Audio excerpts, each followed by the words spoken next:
That There cracked he me is. up. Yeah, baby, yeah. Yeah, baby, yeah. I said to you, it could be really smooth getting you to connecting, or it could be really, Yeah. fall flat in its face, which it did. But everybody, this is Peter Crone. Are you in a dressing gown? No, this is a cardigan, love. Oh, I see. No, Because it is your I'm in, morning and it is Sunday, so you could be in a dressing gown. yes, I'm in my PJs. No, no, it's a little chilly, so I just decided to put on a cardigan. Oh, nice. Very Um, British. good, good to see you, love. It's been a while. It was the It Mind has Body been a while. Green. Mind Body Green is Mind the Body color. Green. You know, my Yes. brain went blank because I was thinking about Mind Body Spirit all day and what we were going to be talking about. So Yeah. everybody, Peter Crone, I think 2 or 3 weeks back, I had a week off of offline, apart from auto posting some quotes. And one of them was Peter Crone's. It happened because it happened. Remind me the quote. What happened happened and couldn't have happened any other way because it didn't. And I had so many people messaging me saying, I love this Yeah. quote. And then so many people also saying, I love Peter Crone and the work that you do. So, Well, which is thank you. I good. appreciate that. And that Thank just you. meant that had to have you on the Sunday Slow also to catch up, because we're living in a world that's changing really fast. There's a lot going on. And Yes. I thought what would be lovely to chat about today is, we've had some really we've looked at kind of Vedic knowledge. And Peter and I connected initially, other than being at the same conference and having friends the same. But Peter is an Ayurvedic, is it doctor or practitioner? You've studied Ayurveda? Yeah. Practitioner. Yeah. Which was lovely to meet someone else, because at the time I Yeah. didn't really know many people working in that area. I was, apart from my kind of my meditation community, I didn't really know anybody talking about Ayurveda, except in maybe a little bit of the kind of the yoga space. So it was great to meet you then.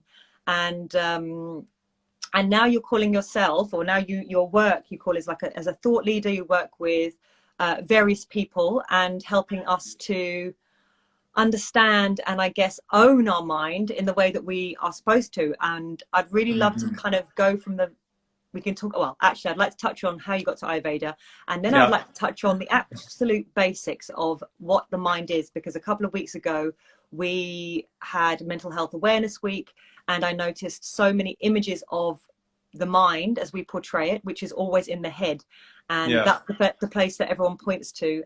So I'd like to Yeah. really get a good idea of what exactly the mind is, how we describe it, and also why we'd want to free it in the first place. So you start, first of all, how did you get to Ayurveda of all things? Well, firstly, thank you for having me on. I've had a bunch of these Instagram lives over the course of this quarantine. You've been busy. Yeah, and it's really been humbling, and some beautiful hosts like yourself who do have an engaged audience, who are committed to their health, are committed to their wellness, and I'd like to think are committed to a world that works for everybody, which we could put under the auspices of unity and love.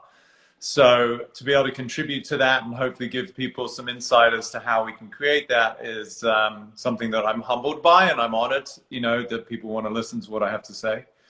So to Ayurveda, that was a very natural progression for me. I was actually traveling the world with a couple of VIPs, keeping them in shape. So As a personal trainer? Yeah, personal trainer, Pilates instructor, and a yoga teacher. And my background in college was I studied human biology and exercise physiology at Loughborough And what was the second one? Exercise physiology. Exercise physiology, okay. Yeah, so I studied there for 4 years at Loughborough before I came to the States. And so I was always fascinated with everything to do with our physical self and our body. And so I was traveling the world taking care of these two wonderful VIP actors, and they were very supportive of me wanting to add more strings to my bow continually. So, I became an expert in biomechanics, and then I was trained as a Pilates instructor, and then I became a yoga teacher. And during the yoga teacher training, the traditional 200 hours that, many yoga teachers obviously have started and many have pursued further, the teacher, he understood the Vedas as a complete science versus just yoga as one aspect of it. And so he brought in a practitioner one afternoon just to speak to us and introduce us to Ayurveda. And as well versed as I was in health, as well educated as I was in a Bachelor of Science and a Master of Science, as high as my IQ is, I'd never heard of Ayurveda, Yeah. you know? And so this speaks to, I think, what goes on in the world right now, which is people want to be well, but they might not know how to be well. Mm-hmm. And so here I was, a trainer, traveling the world on a G5 jet, and I suddenly get introduced to this whole new realm, this world of Ayurveda. And it was just like a smack around the face with a 2x4 in terms of it's just common sense, powerful, like everlasting, eternal, classical way of dealing with health. And so I immediately went up to the practitioner teacher who was lecturing. I got her details. I said, I want to come and see you. Can you read my pulse? Can you tell me? And so that started this still never-ending journey and exploration into the world of Ayurveda. I became a counselor. I did a 1.5-year program to become a counselor. Then I did a couple more years to become a practitioner. And as you know, in the traditions of Ayurveda, they say really it's a many lifetime study, right? Because Yeah. it's so Forever, deep. forever a student. Yeah. So, and did it blow your mind? Did it blow your mind as you 100%. Yeah. Yeah. And this really is a nice segue into your second question. Well, maybe we'll hang on Ayurveda until you're ready to, but like blowing the mind is it's relieving oneself of a constraint that perhaps we weren't even aware of, right? So I wasn't aware of the world of Ayurveda, and then I was very proactive and committed to my own health and wellness, but I couldn't, I always use this example. If someone gets a sore throat, maybe it's the precursor to a cold or something that they may get. In the traditional world that we live in currently, which is all about pushing drugs and chemicals and pills, you go to a pharmacy. Yeah, you go to the pharmacy or wherever you go and you buy, whatever it would be. Like in England, I remember we get tunes, which are relatively benign, right? But, for somebody else, they're popping all sorts of chemicals and pharmaceutical products. But they don't know that if you just gargle with some salt and turmeric, that's going to have way more of an effective result and without the byproducts of all of these side effects. So, but I didn't know that. You know what I'm saying? So it's to what degree can we recognize with compassion that people are ignorant, and that's a word people don't like. I mean ignorant in terms of you don't know, ignorant to things that are out there that could truly be enhancing your experience of life. And that's much of my work is really to reveal that which people can't see, which is in Sanskrit, the traditional definition of a guru is one who dispels darkness and brings light, right? You're removing obstacles that people can't see. And I don't even use the word guru for myself, but as a verb, that's what's happening, is removing constraint and darkness to reveal possibility.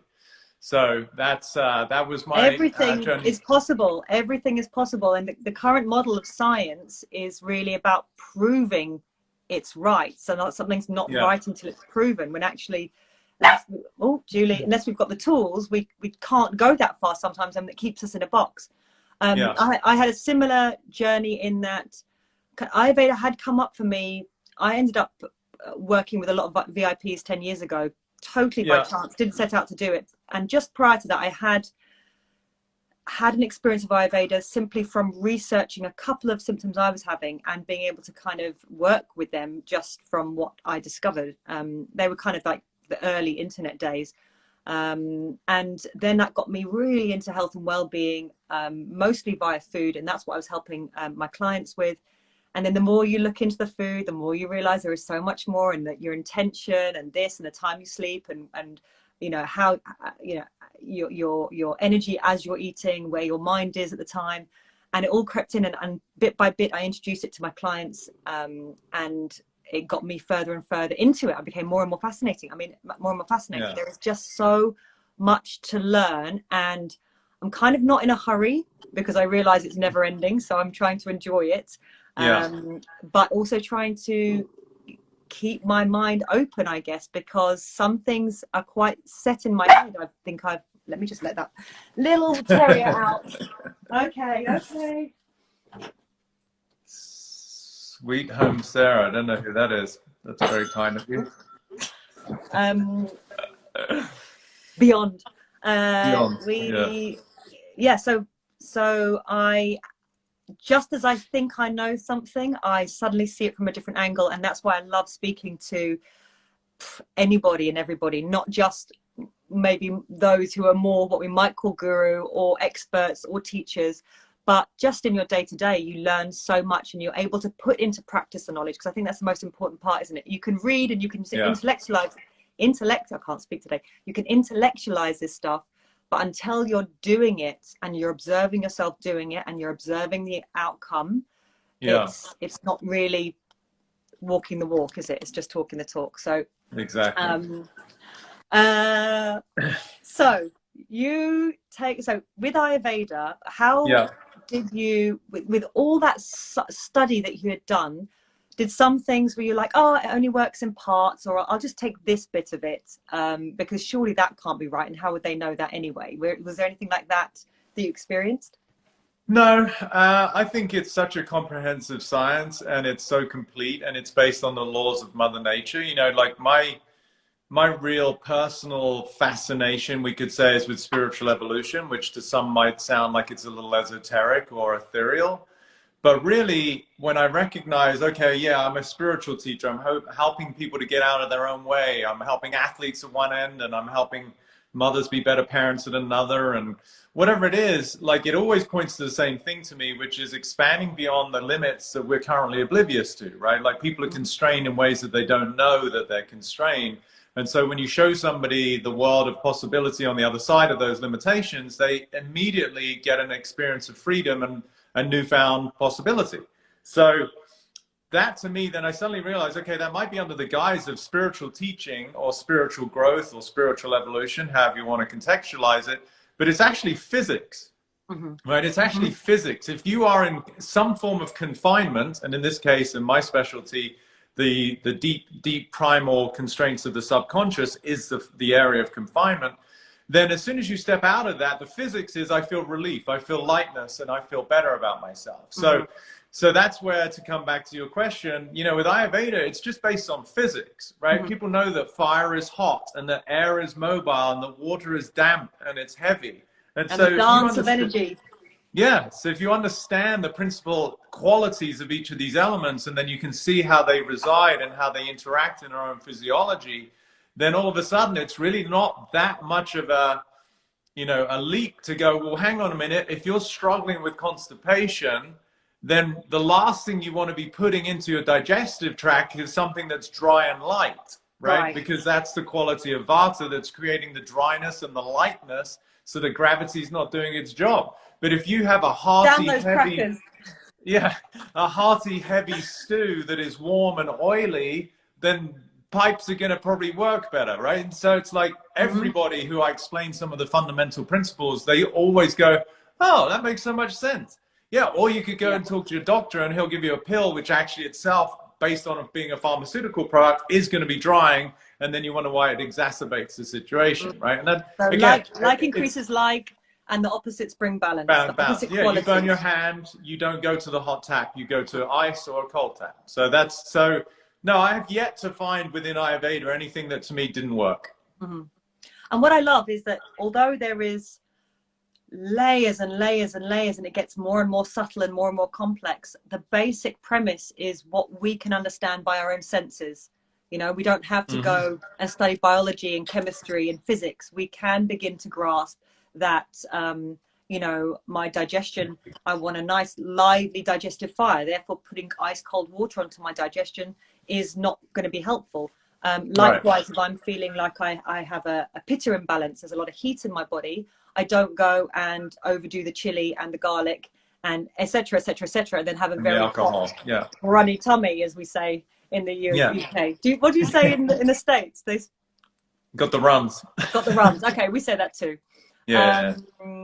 Zach said, have you found anything that challenges modern medicine?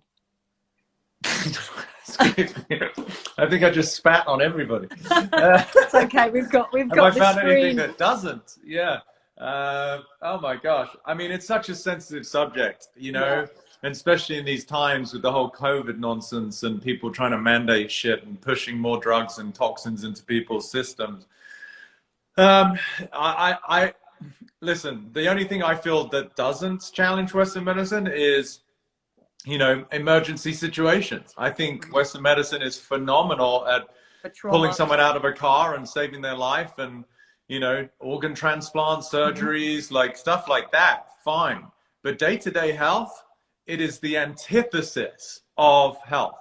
It's and this isn't a slight. It's not even a judgment. You just got to understand it's a business. I mean, yeah, it is. they want to sell drugs. Therefore, that means they want people to be sick. And that doesn't make anyone evil, right? It doesn't, no. Like, it's just work. It's very sensitive for people because there are doctors and nurses out there who've busted their balls for years, spent hundreds of thousands of dollars to become certified and licensed because they genuinely care. But they get embedded in a system which, as far as I'm concerned, certainly here in the States, doesn't work for the reason that I just outlaid, that they want to sell product. They're a business. Their priority is shareholders, not patients. And you can't begrudge them that because it's a money business. So that's where people just need to get educated and understand that, you know, the companies selling drugs aren't celebrating when the drug sales drop every month, which would be an indicator that there's more healthy people. Yeah.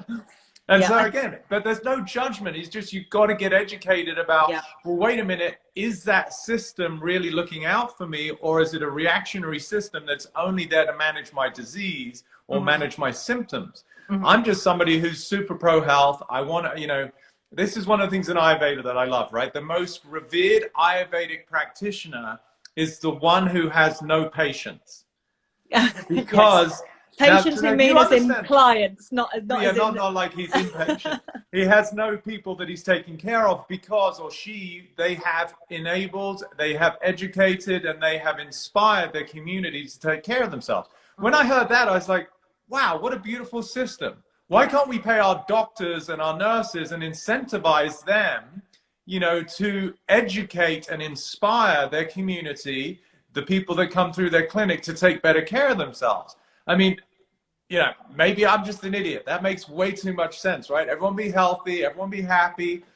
No, let's have some more riots. It's become institutionalized. It's become what we know, and we're always so busy in life, we sometimes can't see these things. You know, it's become accepted. And I think in the US, because you don't have the NHS, I think for us, a lot of it feels free. We don't see it so much as business. But I think it's in the US, it's much more obvious. I mean, the cost of going to the hospital in the States is beyond. And then you realize what kind of money we're dealing with. And then you realize it's a business.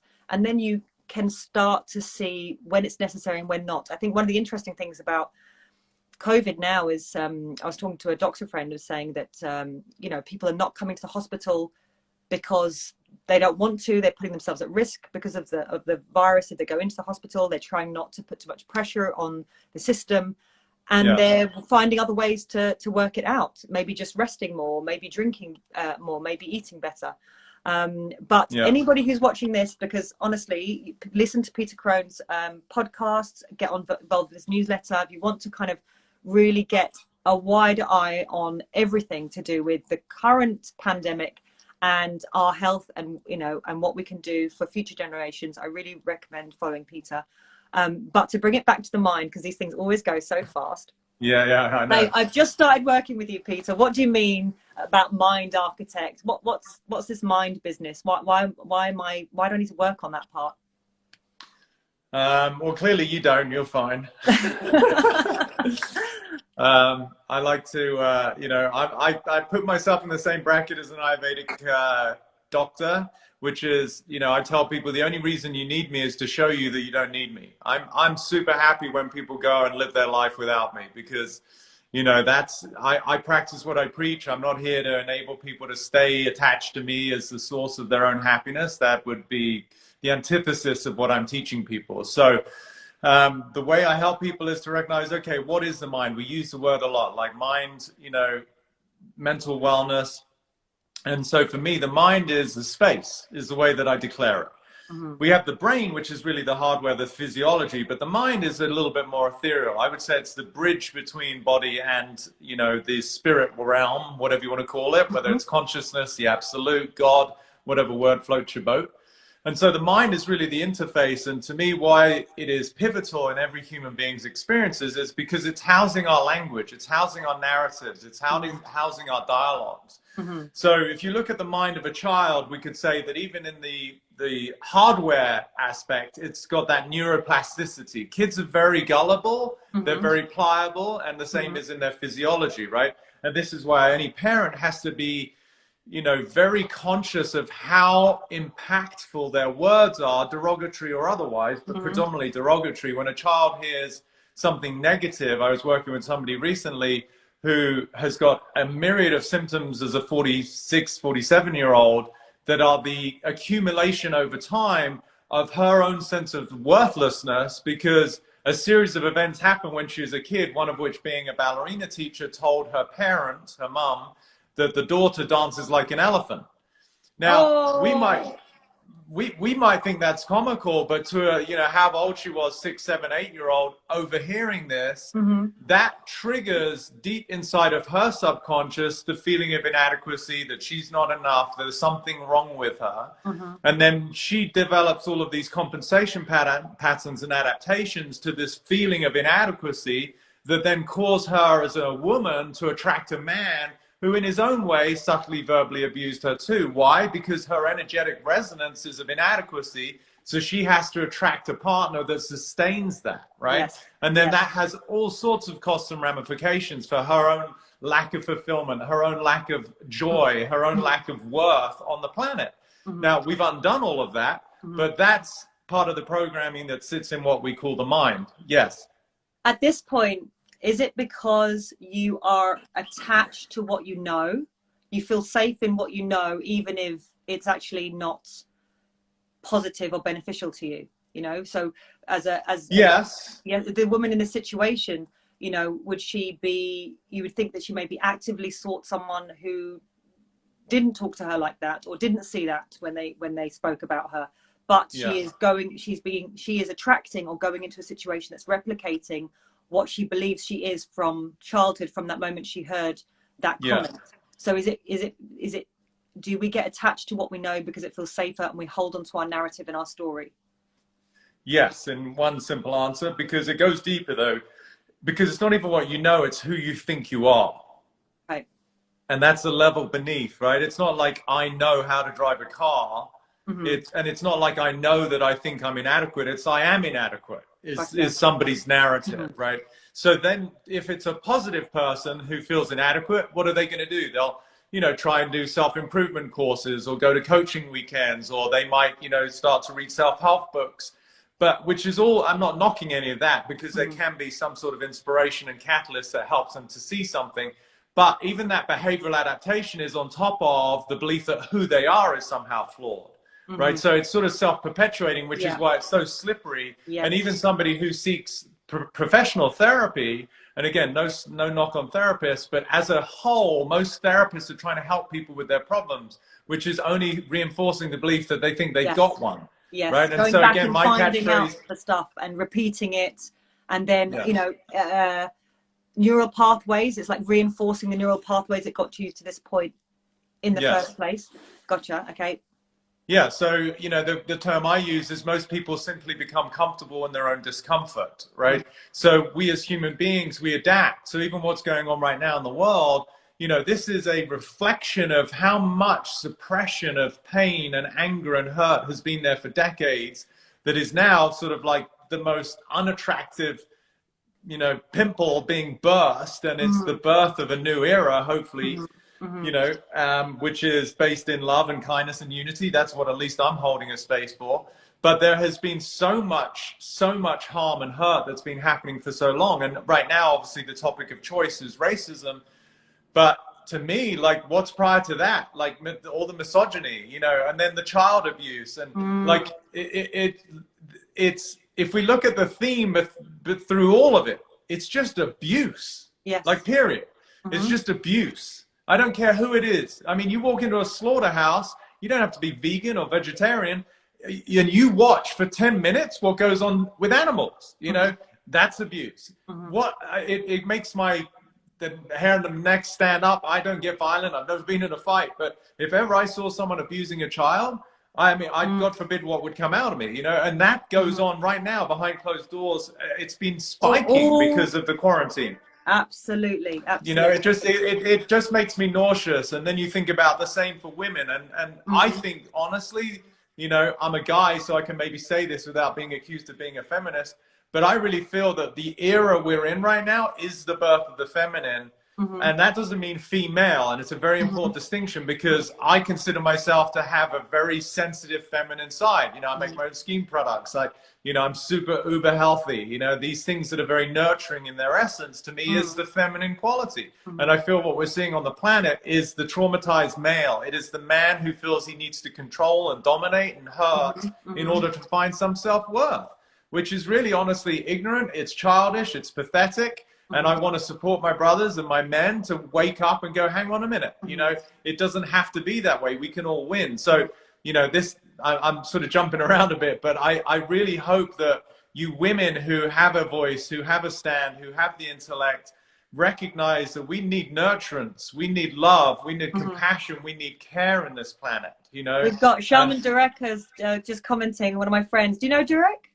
I do, of course, yeah. So he is all about the feminine, and you know, of course. what Peter's talking about is, you know, you have the feminine and the masculine energy. We talk about that a lot in yoga, and and it's, you know, it's the duality that you see to try and recognize and understand your world and keep you present and make sense of it. And the feminine, you know, even as a woman, you know, I'm often told I'm very yang, because I've grown up thinking I have to do, achieve, get on with stuff, and that doing anything a bit girly or self-care, or I think it's a bit rubbish and a bit flat and a bit this, and, you know, and very judgmental of the feminine. For years, the feminine has been suppressed, whether it be in men or in women. Peter is genius. Peter is Einstein mixed with Austin Powers, actually, Durek. Love you, Shaman Durek. Thank you. We're gonna have I'm just getting everyone ready for when Shaman Durek's gonna come on, because you know, awesome. it's gonna be a great old convo. But I'm so glad you brought this up, Peter, because it's, you know, this feminine is being released, recognized, allowed, and in so many ways. I see it everywhere, just within just this nurturing, well-being, you know, industry that's blooming. This idea of self-care, this second round of the feminist, you know, after we had the you know, the 100 years of Emily Pankhurst and stuff, is that there was another wave with the Me Too, and it's and also this idea, as Durek's saying, that we would dominate everything, control, step on people to get somewhere. Yes, which we just got to understand, right? And this is why I made a very, very important distinction. It's not about female, it's about the essence of feminine. We tend to collapse with form very quickly, right? Like, so energy, when we fall in love with someone, what do? We associate it with the person we fell in love with, versus that person was the catalyst that revealed the essence of love that we are. Yes. That's a very different relationship, because now you may well be the inspiration for something in me, but as soon as I personify it in you, now I'm stuck. So likewise with what I'm saying, it's not about, you know, there's a lot of females who carry way too much domineering masculine energy. So you could, you know, it's not about men per se or women per se. It's about the essence of the energy that we want to bring online right now, which is, it's a nurturing, it's a unifying, it's a caring, it's a compassionate, it's a kind, and it's a loving energy, right? And that can be embodied in male or female physical form. It doesn't really matter. This is why the whole conversation about racism is blatantly ignorant, because to distinguish someone because of the color of their skin is one of the most naive, unintelligent ways of viewing a human being. Like, if everybody was blind, like, think about that. If everyone was blind, you would quantify somebody by the essence of the energy that you feel from them, right? So their values, the way they treat you, it's irrespective of skin color. That is such an infantile conversation, and it's so sad that it still exists. You know, and as a white privileged male, it's embarrassing for me to be a human being on a planet where people are still even making that distinction, to the point of murdering somebody, you know, in front of however many iPhones. Like, we've got a long way to go. And until such time that we recognize that we are all, like, contributing to this energy, it may be that you're only making your neighbor wrong, because they cut the hedge too low for you and your liking. But that energy is still the essence of some form of judgment, of hostility. It may not manifest in physical form of abuse, but until such time that we all can embody true love and acceptance of everybody around us, ourselves included, we've got a shit ton of work to do, you know, and people's lives are being impacted in the most devastating way. You know, I'm the most upbeat, positive guy you could ever meet, and I mean, it's breaking my heart because I feel hopeless, I feel powerless, and all I can do is help inspire and try to appeal to people, to invite them to look at, okay, who are you in the way that you're contributing to hostility on the planet? And people might look at themselves aghast and go, no, I'm a good person. I'm like, BS. You know, it may be subtle, and it's not like you're breaking windows as part of these riots, which by the sounds of that, that's all a scam too. You know, people are getting paid to do that just to heighten the effect of media, which is all BS. I've heard about until we can all look at ourselves, until we can all look at ourselves properly in the mirror and say, I am coming from the energy of love. Now, I'm not going to get it perfect all the time. We have our own traumas to deal with. We have our own childhoods where we got hurt, and now we're protecting ourselves. But until such time that we can transcend that and be part of the solution of a community that is based in complete and utter equality. Now, that doesn't mean like this. Capitalism is fine. You know, if you work your ass off, you make more money. If you don't, you don't. That's fine. But equality of human nature, equality which has got nothing to do with domination, any sort of superiority, or any sense of, God forbid, abuse. Like, as long as you have the essence, we all have the kill or be killed primal conditioning as part of our DNA. If you know, my dog passed a couple of years ago, but if someone came up to hurt my dog, that inside of me would have got triggered where, you know, I'm not saying I would kill the person, but I would have fought to protect my own dog, right? Absolutely. So we have it, but how much can we transcend it for the commitment to love, to humanity, to care, as I said, the feminine quality, and that's not to belittle or to in any way get rid of masculine. We need masculine, it's logical, it builds, we need the both, but we have been so outweighed with this traumatized male energy where we feel we need to dominate and control and manipulate and lie and have corruption that is just honestly so disgusting. And I don't use that word very often, but it is a reflection of the hurt and the fear that is driving that adaptation to try and control and dominate. And that's what the defiance is that we're seeing right now. And rightly so, because oppression is going to be met with defiance.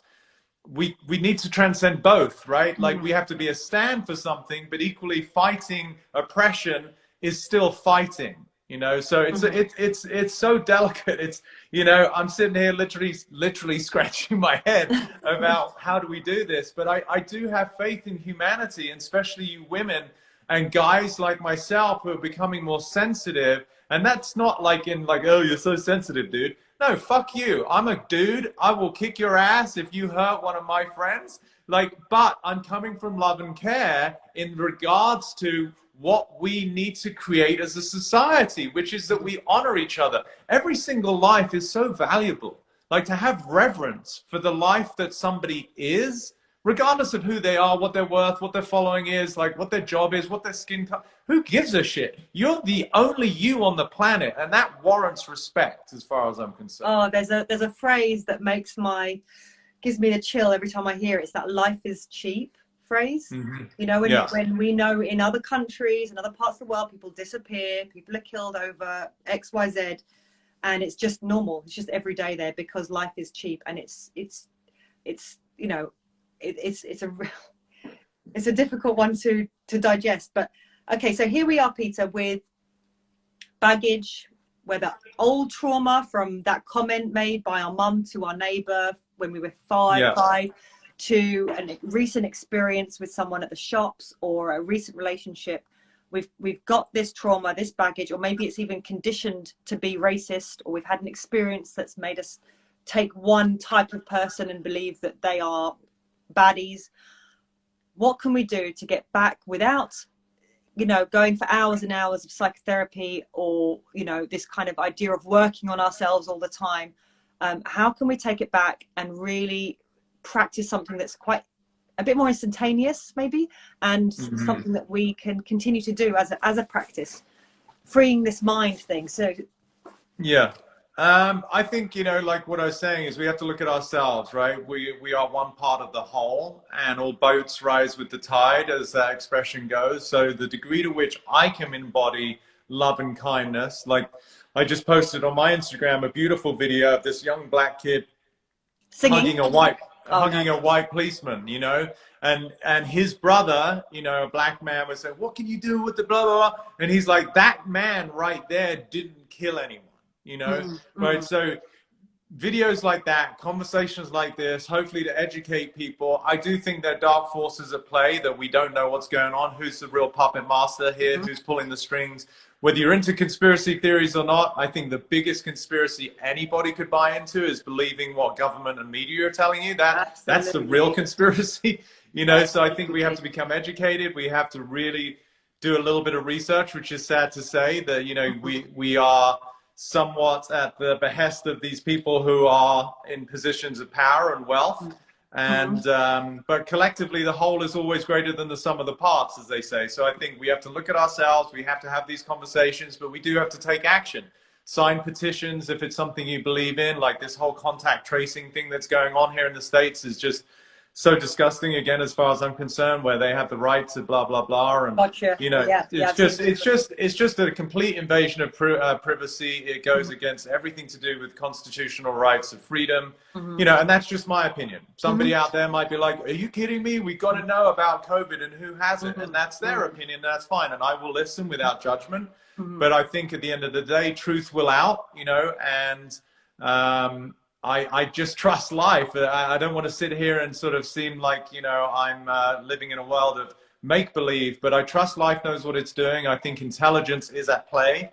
I think we're going through a birthing process, and any mother will tell you that the labor is incredibly freaking painful, and there's a lot of collateral damage. And I think that's what we're in the midst of right now, is a very long, painful labor. But I do believe, and I really am committed to personally, that it is the birth of a new paradigm where we can, you know, be one. And it's not always going to be perfect. I mean, people have shit to work out, but we can hold it in a container of love. You know, we can hold it in a container of understanding. We can hold it in a container of respect and kindness. Just like any good partnership, any good relationship, it doesn't mean that it's perfect all the time. The husband is going to get upset, the wife is going to get upset, but they all hold a container of listening and care for one another and understand you had a bad day, it's okay. And so a less reactionary society, you know, where we can respond as opposed to react, we can listen as opposed to assume, we can have compassion as opposed to judgment. And this to me is what I'm committed to. So I don't know if they're real action steps, but we can look at our own lives and see where are we contributing to the cause, or where we, you know, creating this new paradigm that we can all be proud of. Yes, I mean, I am not one really to read the news. I don't know whether that's a good thing or a bad thing. I think some will say one and some will say the other. It suits me not to read the news, but I obviously am on social media, and I'm very aware that the people I follow are people who are quite like-minded. So I have to take that into consideration, that I'm seeing a lot of the same stuff, and the more I click on that stuff, the more of that stuff I'm fed. But you know, when some things look so blatantly obvious, I have to remind myself there are two sides to that story. And so it is about holding space for something beautiful to come out of it, without trying to manipulate every step that goes there. I'm trying to use words to not go deeply into the current situation, but no, it's tough. It's tough. I mean, listen, I think you're articulating it well. There is a lot of polarization right now, right? Like it's black, white, it's vax, it's not vax. It's like Democrat, Republican, like conservative, liberal. Like, you know, and unfortunately, it seems to be the way that the game's set up. Like, you know, I can remember the elections 4 years ago. They're like, oh my gosh, the country's so divided. I'm like, well, no shit. You've got basically two choices. What the hell do you think's going to happen? You know? So it's almost like we got to be a little smarter and recognize the systems themselves don't pull for a harmonious, healthy society. So what really needs to fall apart are the systems that sustain the corruption and the imbalance and blah, blah, blah. And that's like turning like 20 oil tankers, not just one oil tanker. It's going to take a minute because people are very protected. These are multi-trillion-dollar businesses. And I don't be one of the guy that's pointing fingers and saying, hey, pharmaceuticals bad. No, it's not. It saves people's lives. It has a great, you know, aspect to it. And it has a very, very ugly aspect to it, which is, as I said, it's committed to selling products, which means it's therefore committed to people being sick. I don't think anyone would want to play that game if they really understood that basic equation. However, can we use the incredible intelligence and the resources of a pharma company with all of these brilliant people who studied and gone to school to maybe create products that are, say, superfood pills as opposed to, you know what I mean? Like, I don't want them to go out of business. I don't want shareholders to be worried about their holdings and their retirement. But I think we need to evolve. We need to grow and recognize, wait a minute, these old structures are destructive. They don't, and that's beautiful because as human beings, we want to keep evolving, right? Yeah. Like we don't live in caves anymore. New paradigm, Sarah. Yes, it is. And I mean, if you think about it, as soon as you create, you know, medicine that does remedy the situation at its source, the wealth will also be distributed. You know, so we think about who's actually making money in lockdown. It's the bigger players get bigger and bigger and bigger, and you know, everybody else is suffering financially, mentally, in terms of their health, being cooped up in small places. Suicide rates, domestic abuse, child abuse. You know, it's devastating. It's heartbreaking. You know, and look, I just want everyone to win. You know, maybe I'm the eternal optimist. I want everybody to do well. And I really believe there's a way. Is it going to be perfect? Is it smooth? No, but there is a way where we can all be healthy. We can thrive. I mean, look at just even COVID, right? Is like, this seems now to be like such a secondary conversation, but 99% of us are going to be fine. And then of that 1% that aren't, or less than that, which is, you know, in terms of fatality, there's like another 90% of that small fraction had these pre-existing conditions where they're immune compromised, or they have these comorbidities, or they have hypertension, obesity, diabetes. So, but they're not what you're saying are not the facts that many people are experiencing. Many people are experiencing a nasty virus standing right outside their door, ready to get them and attack them like the boogeyman. And to attack them like the boogeyman.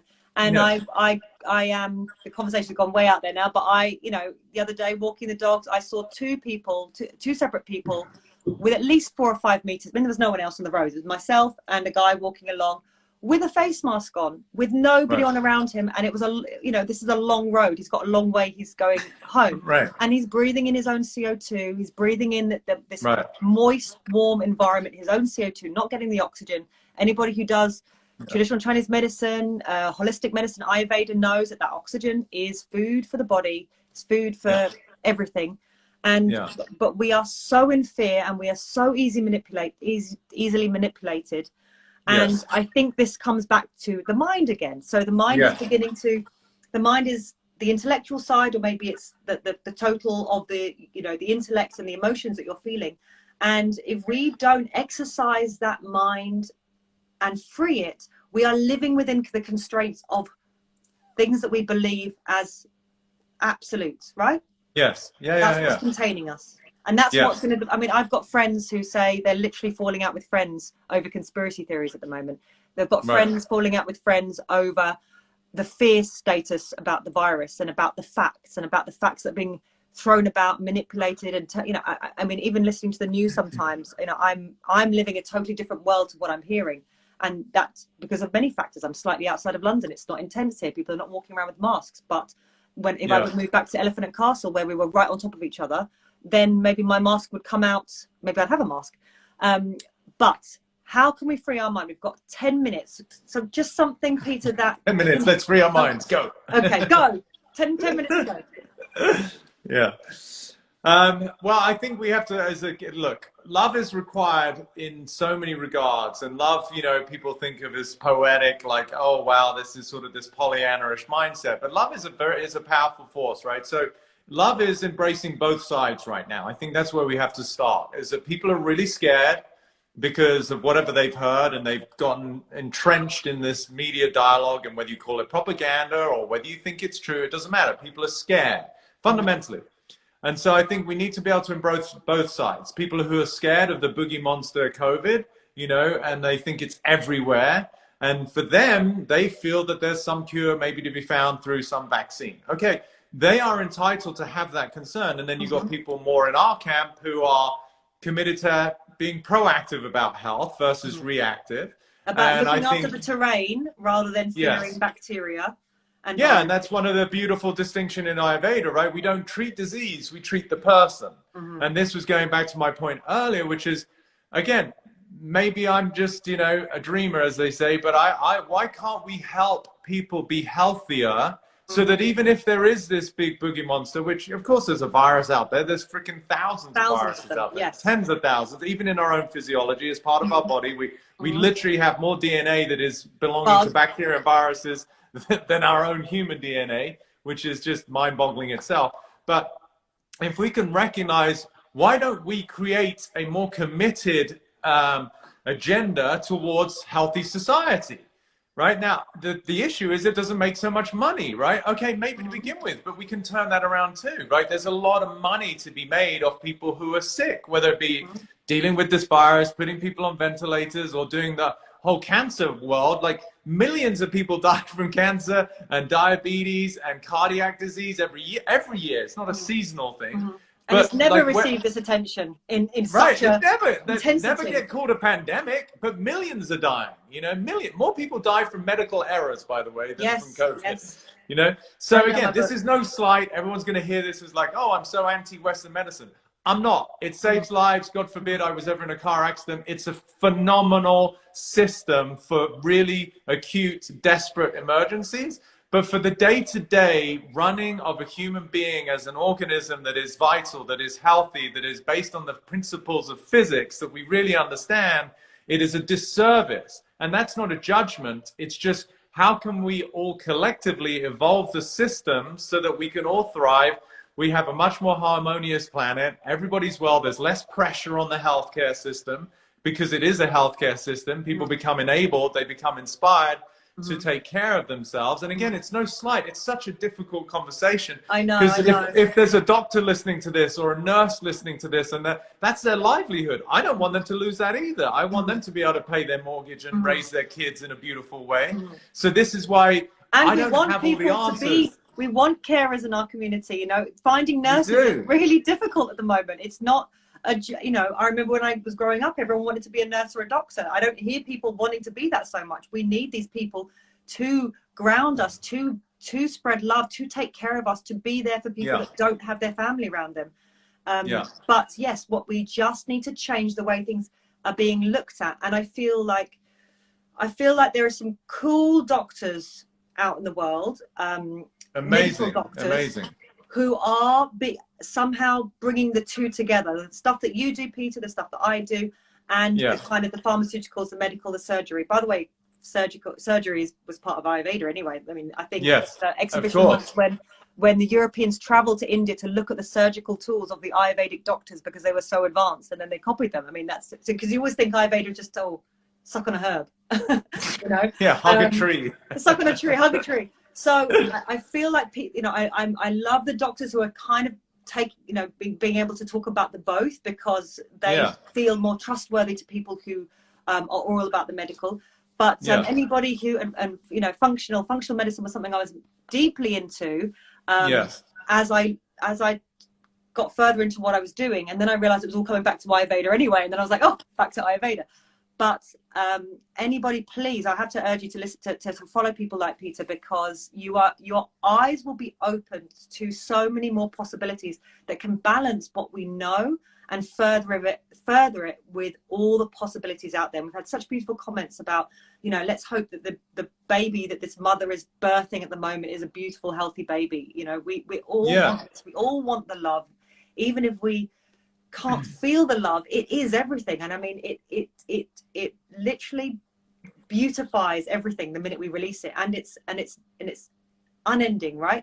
You cannot exhaust love once you find it. It is this most beautiful energy that is us. So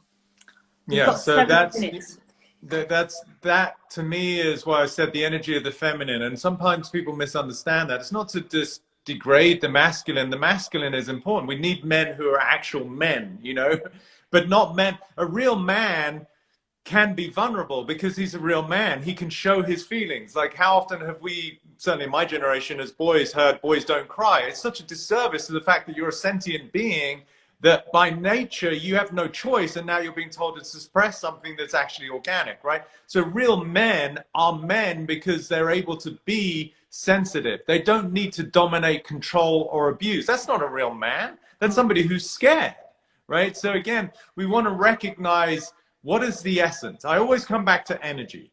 The energy of love has embedded in it the qualities of care, the qualities of acceptance, the qualities of respect, the qualities of nurturance. That is baked into the energy of love. So where are we not being loving to ourselves and our own little community, our own family?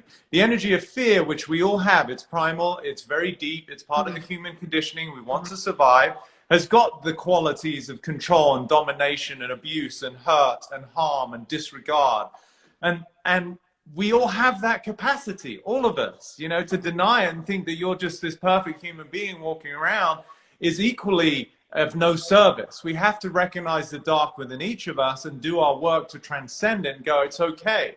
You know, I was very scared of loss, and I would do whatever I could not to lose because my parents died, you know, when I was very young. So a girlfriend, maybe my behavior, I was never, you know, I've always been a softie in terms of romantic relationships, but it still wasn't love because it was, I was scared of losing somebody, right?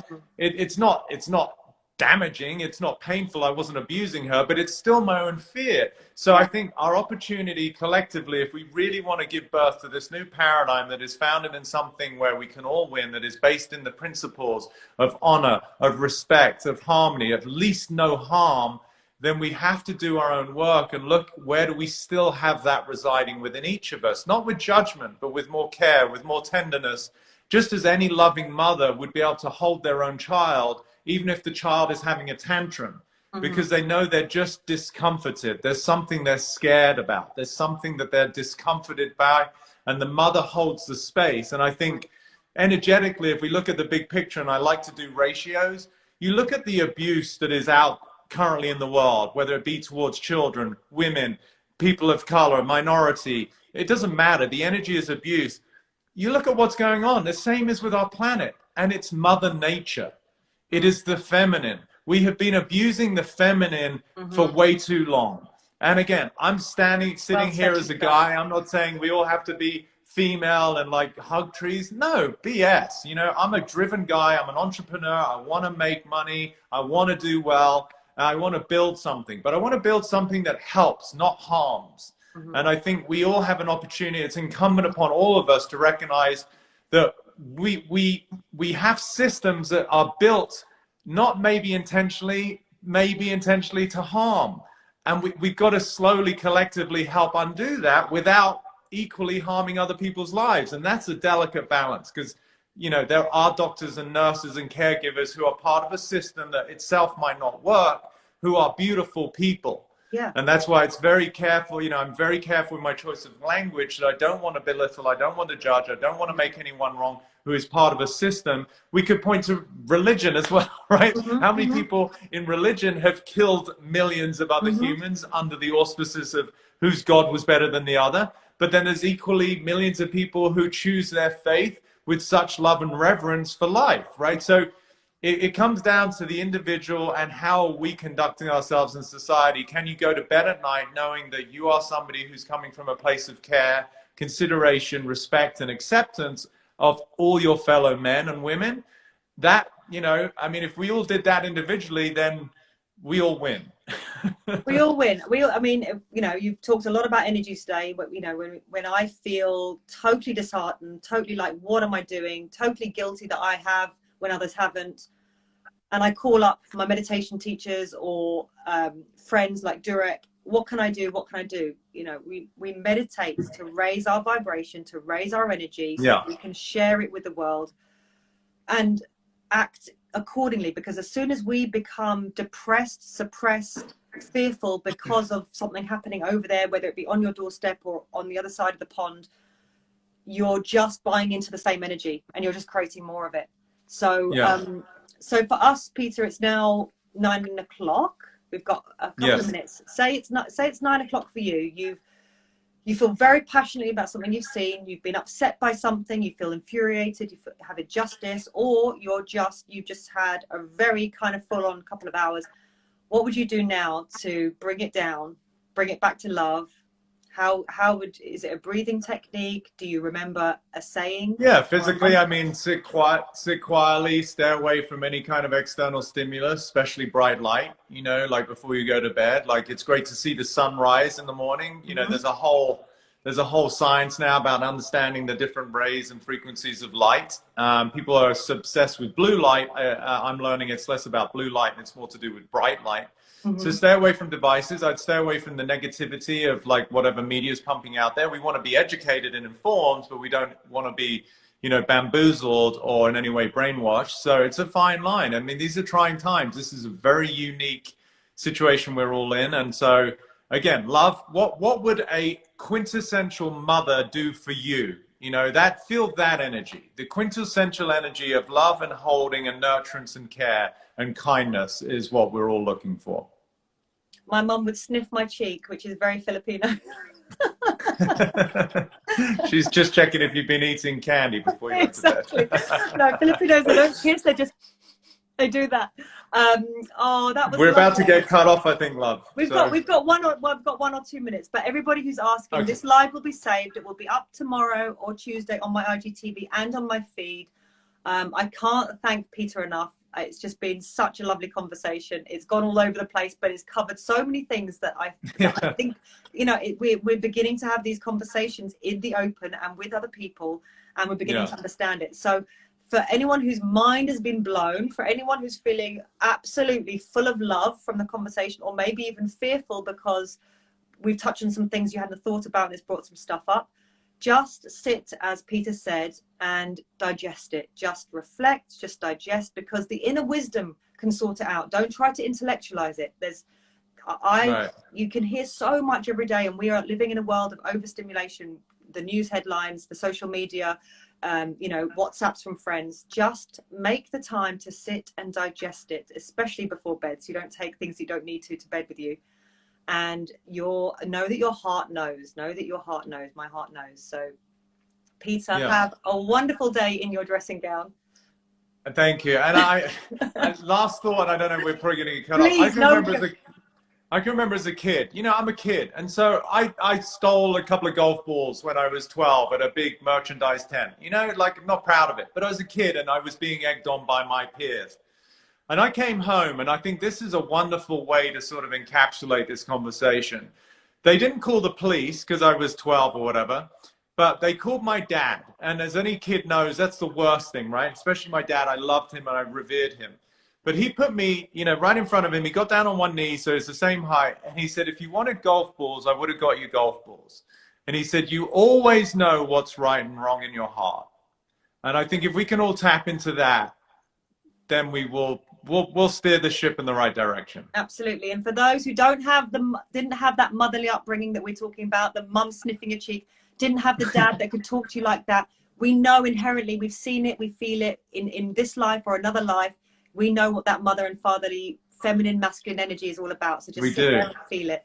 Peter, thank you so much. That was such a brilliant conversation. I can't wait to share it with everyone again tomorrow or Tuesday. It'll be up. So thank you so much. Bye-bye, everybody. Happy Sunday. Love you. Love you all. We'll figure this out. We'll figure it out. We'll figure it out. Bye-bye. Bye.